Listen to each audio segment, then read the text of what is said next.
जी student, second year physics के अंदर हमारे पास नेक्स्ट टॉपिक आ गया है Wheatstone bridge.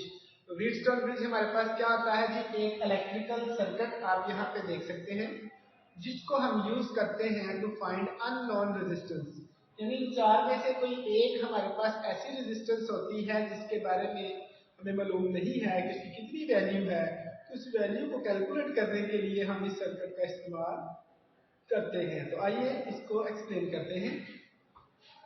It is an electrical circuit used to find unknown resistance. Explanation: consider a circuit consists of four resistances R1, R2, R3 and R4. तो अब आपको क्या करना है जी, इसमें लूप की जो सेंस है वो एक जैसी रखते हैं। जैसे इधर देखें पॉजिटिव से नेगेटिव की तरफ करंट फ्लो करता है तो ये एंटी क्लॉकवाइज लूप है, तो ये भी फिर हम एंटी क्लॉकवाइज और इसको भी एंटी क्लॉकवाइज ही बनाएंगे। फिर आपने क्या करना, वन बाय वन लूप को कंसीडर करना है। कंसीडर लूप वन, और वन क्या है बी ए डी बी, उसको आपने कंसीडर किया। तो यहाँ से अगर आप स्टार्ट करते हैं तो आई आर वन नेगेटिव क्यों करेंगे, क्योंकि यहाँ पे वो पोटेंशियल जो है वो लॉस हुआ। माइनस यहाँ पे फिर आ जाएंगे इधर, इस तरह से इधर आ जाएंगे। आई वन आई थ्री को माइनस करेंगे। जिस करंट को आप कंसीडर कर रहे हैं उसको हम डोमिनेट मानते हैं, उसको पहले लिखेंगे, दूसरे को बाद में, इंटू R3। फिर पता है यहाँ से इस बात पे आ जाएंगे। इसमें पता है I1 ऊपर जा रहा है लेकिन यहाँ से I2 नीचे आ रहा है। I1 माइनस I2 करके और रेजिस्टेंस जो है कि RG साथ मल्टीप्लाई कर देंगे is equal to 0 by using Kirchhoff rule, जो कि अभी हमने पहले जो इससे वीडियो बनाई थी उसमें बात की थी। इस तरह consider loop B B C B, B B C B, इस लूप को हमने कंसीडर किया।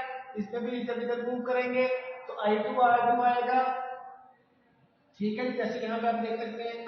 फिर करंट जब यहाँ से पास करेगा I2 माइनस I1, क्योंकि जिस करंट को हम कंसीडर कर रहे हैं उसको पहले लिखना होता है, जिसको बोलते हैं डोमिनेट करंट हमने मानना है।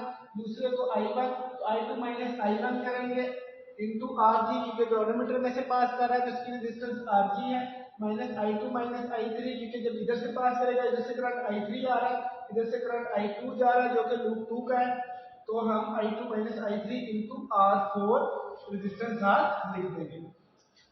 अब इसके ऊपर हम एक कंडीशन लगाते हैं, वो ये है कि जब ब्रिज बैलेंस हो, यानी ग्लोनोमीटर में से करंट क्या हो, 0। तो जब ग्लोनोमीटर में करंट 0 होगा तब I1 बराबर होगा I2, क्यों, क्योंकि जितना करंट अपवर्ड है उतना डाउनवर्ड होगा। ठीक है, जिस तरह से हम मानेंगे दो करंट अगर इक्वल ऑपोजिट डायरेक्शन है तो नेट करंट वहां पे क्या होगा जी, 0। तो हम कंडीशन लगाएंगे I1 minus I2 is equal to 0। यहाँ ऐसे कहना है I2 minus I1 is equal to 0, क्योंकि दोनों जब सेम होंगे तो इनका डिफरेंस क्या होगा, ऑलवेज 0। इक्वेशन 1 एंड 2 बिकम्स, यहाँ पे देखें I2 minus I1, I1 minus I2, तो ये दोनों क्या आ जाएगी 0, यानी RG वाली टर्म कैंसिल हो जाएगी। हमारे पास ये और ये टर्म यहाँ पे आ जाएगी। अब इस टर्म को हम इस साइड पे लेके तो पॉजिटिव होगी। अब ये वाली जो टर्म है ये हमारे पास इस इक्वेशन से आई I2 R2, लेकिन मैंने यहाँ पे 1 लिखा है, क्यों, क्योंकि I1 बराबर है I2 के, और ये तो हमें पता वैनिश होगी, ठीक है, इस कंडीशन की वजह से। ये वाली इस साइड पे आगे क्या हो गई प्लस, फिर हमने दोनों को क्या कर दिया, डिवाइड। अब देखेंगे ये टर्म्स जो है वो कैंसिल हो जाएगी, हमारे पास इस तरह से एक्सप्रेशन आ जाएगा।